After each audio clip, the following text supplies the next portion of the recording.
Yeah. Hey everybody, my name is E-Double, their name is PJ Harvey. Let's go. Tussle between the two of them, try and get the ball. Shots on here. That is a fantastic goal. Hello everyone, this is CJ Novo 992 and today I'm bringing you a new episode of my League Squad Builder series. Now you can probably tell by the title of the video and the name of that squad, that is of course going to be the Dutch League. Now I've had a long sort of history with the Dutch League. It was one of the first leagues that I'd done when I first started my channel about 4 years ago, so I was really looking forward to this squad. Let's start in and see what they're going to do. Starting off with the goalkeeping position, we have Team of the Season, and he was actually pretty decent, lads. He was one of the sort of bright sparks of the squad. You're going to see a sort of theme. I'm going to say each of the players are sort of good, but they're not a team, lads. Spoiler alert, they're freaking not a team. The right back looks like he should be absolutely amazing, and he is in the air and stuff like that as well, but he's constantly dragged out of position. He just gets balls in behind him like anything. He's really, really poor defensively. When it's played around them, when it's right to him or when they're trying to run at him, it's the exact same with Bruma. If they're ever trying to run by him or anything like that, they get by him, but if they're like shoulder to shoulder, winning headers is really strong. Veltman was one of the better sort of centre backs and one of the sort of shining lights in the centre back position. Again, a good player but not good as a unit. They do not gel. I don't know what it is. There was always gaps in my defence. I played 8 games, won 7, so this is the first time I've lost for about maybe 2 weeks or something like that, and I lost because I just could not defend with this team, lads. They're just not a defensive unit at all. Very, very poor defensively. The complete opposite of the Champions side, and also the complete opposite of the Turkish League squad builder, which I done yesterday. Let's start about with the biggest bright spark of the squad. I kind of messed up the recording here, but I managed to catch it at the end of the match. And this is going to be the star player of the squad, not as well. His name's Proper or something. I'm just going to call him Props. Props was absolutely phenomenal. I looked at his stats. I don't know why he's so strong. And I've played with like Hulk and everything. Spoiler alert for tomorrow's video. But he's really, really good on the ball. He works the whole team. He's kind of like the whole glue that holds this entire team together. I love this one. If you go back and look, he's standing on the halfway line. As soon as Milik gets the ball, he just charges right into that area, and he absolutely deserved the goal. He only scored 3 goals, and that was the 3 goals that I showed you, 5 assists, but he absolutely run the whole entire squad. Everything went through him. He broke up most of the defensive play, and if he wasn't in the squad, lads, I'd have lost a lot more games.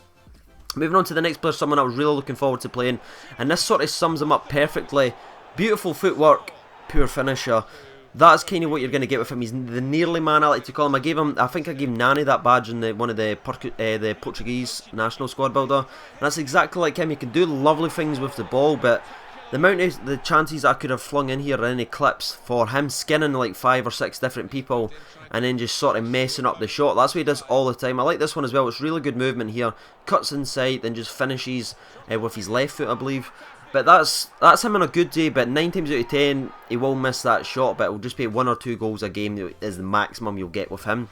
Moving on to the next player, and one of the sort of generals of defence and offence, to be honest with you. He starts with a nice wee move here right at the very start of the game, hits a long ping, cuts him out. I'm not sure if this was the right formation with the squad, lads. I think that's what it is. I think I've chose the wrong formation because they are good players, like I've been trying to express throughout this entire video. They just do not work as a unit. There was always gaps. The offence was good enough at passing it around and stuff like that as well, but the defence was 2 laps. Klaassen just here as well. He's good at winning the ball as well. Does the Cruyff turn in there, skins a couple of them, and back out, and finishes really nicely in that as well. He chipped in with 2 goals and 3 assists in the 8 games. Again, this has got to be my lowest match efficiency rating with each player I've done since I've returned to the channel. I think the 1st of July. Start off with the top goal scorer, or the joint top goal scorer, and that's going to be Milik. Someone I use in the Poland squad, but why do I keep saying Portuguese? No idea. I think because it won the Euros. Hashtag Moff. But in the Poland squad builder, I said a lot of the same things I'm going to be saying in this video. He is very, very good at getting the ball. He's always good in the places. I know I've played him at centre attack and mid, which some of you might be scratching your head at. But I like him at the centre attack and mid. He's good at the middle of the park. He drifts too far out wide when he's playing as a striker, which is one of the problems I'll speak about with one of the other strikers I've got. But he's always in the right place at the right time to finish. Whenever I needed a goal, Milik was always there, either to do some lovely footwork inside the box, or a lucky little rebound finish just like that, or a top bin long banger, like you've seen in a couple of the videos in that as well. He was one of the honourable mentions of the squad. I'm actually going to have 2 honourable mentions, him and the next striker as well, which I'll mention in the next couple of minutes. But what you're seeing here is the squad when it's actually on form. Klaassen charging forward, Milik doing some beautiful runs there. Benzi's run very, very well. He's really good at that. He's very rarely ever offside. He's just one of those cards, you know, you ever played with like one of the strikers and they always seem to run offside really stupidly. He's the complete opposite. He seems to always just bend his run right at the right time. And like I said, he's clinical in front of goal. Whenever you need him to score a goal, whenever you need to sort of put the team on his back, he will do it. He does the sort of Lewandowski sort of role as I had in my Poland squad builder. He sort of stepped up. This is his squad offensively. He's the main man that's getting everything's going to run through. 10 goals in 8 games. Still not the best, but 8 assists there as well. So that's 18 and 8, which is sort of better. And I liked him in the centre attacking mid-row. If I was going to play him as a lone striker, I feel like he'd score a lot more goals. And speaking of someone who'd score a lot more goals if he was a lone striker, and that's going to be the new Spurs signing, Janssen. Really looking forward to using this squad. One of the main reasons I wanted to use this entire league was to see what this guy's all about now that he's joined my beloved Spurs. And he's absolutely brilliant. I don't know why he's so quick, but he's so quick. You've seen a couple of the replays and stuff like that when he's just peeling away from Miranda, the centre back. Absolutely destroying. I don't think it was the team this season. I think it was the original one, but that's still very overpowered.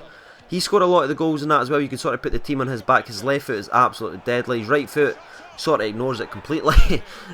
So it doesn't really come into a factor there. I think this is a good little highlight because I'm playing someone, a Foxhound or whatever he's called.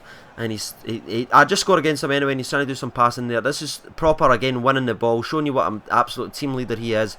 Slides an absolutely phenomenal through ball into Janssen, and Janssen just finishes really well in that as well.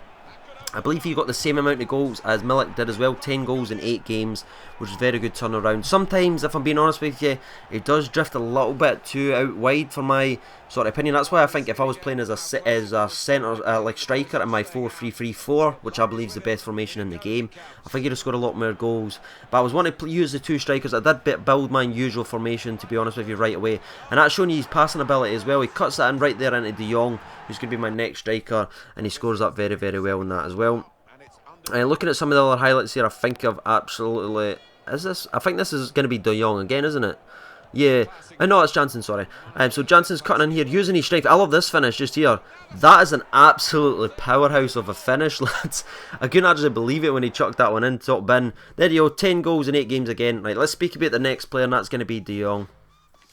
Someone that I used, if you go back and look at my channel, one of my first squad builders, his team of the season was there, and I was so disappointed with this card, lads. I cannot express. I actually built this formation just for him because I forgot about him. I was like, whoa, I need to put him up front because I know how good he was last year. And I played like a couple of years ago, and he's just invisible, lads. Like, you're seeing some goals and you might be saying, oh, he scores some goals though. Yeah, he scores goals when you're physically having to force him to go into the centre. It just goes out to the left hand side. He just sits there, doesn't move. He's poor movement. He's always offside. If he does get the ball, he always loses the ball. Only 4 goals in 8 games. That's my worst striking rating that I've had ever in the squad. And stuff like that as well.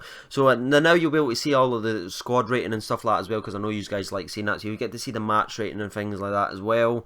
And also I'm going to just hit you some music because I'll let you have a little read about that as well. I'm going to see, this is going to be the lowest rated squad. I did actually lose the squad. I'm actually going to give it a 6 out of 10, lads. Really struggled.